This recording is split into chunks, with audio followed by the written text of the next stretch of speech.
Blessings everybody, welcome back to day 2 of starting your own sourdough starter. So here's mine here. As you can see, it does have a little bit of bubbles in it. So we're going to go ahead and feed it. So I'm going to use 4 tablespoons of pizza flour.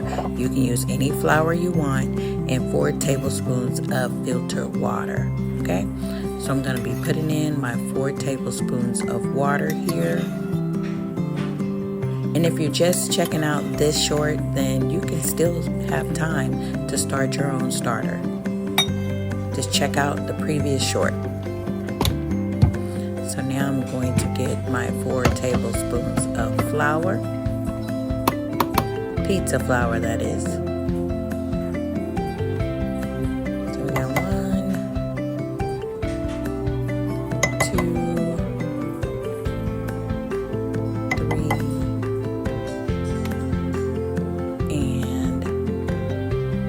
4.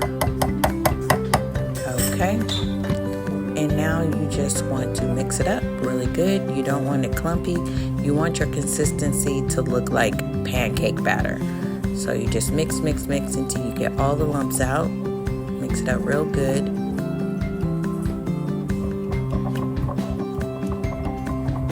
Get all the lumps out. And if your starter is a little runny, you can always add a little bit more flour, or if it's too dry, you can always add just a tiny bit more water. So now here it is here, pancake batter. And now I'm just going to scrape the sides and push all of that went on the sides of the jar down, going all the way around. And then of course I'm going to adjust my rubber band, because now we have a little bit more than we had yesterday for day 1.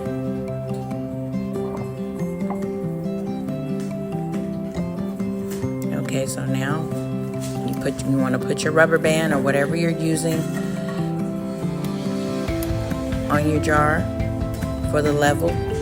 Put it up to the level of where your starter is at. And I'm going to show you, even though this is day 2, I have a little bit of bubbling, and I'll show you here. I'll show you that you can see just a little bit of bubbles up in the starter. Can you see them? Little bitty bubbles. That's a good sign. That's a good sign. So if you see your starter have a little bit of bubbles, that's a good sign. All right, and I'm just going to place my lid, and my lid got knocked off.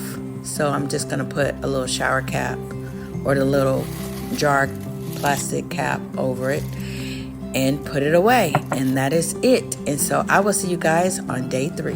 Welcome back. So this is an update of day 2. This is just hours after feeding my starter. As you can see, it has already rose up above the rubber band line. So, and I see air bubbles in there. So that is a good sign. So if you see any activity on day 2, you're doing a great job. All right, see you in day 3.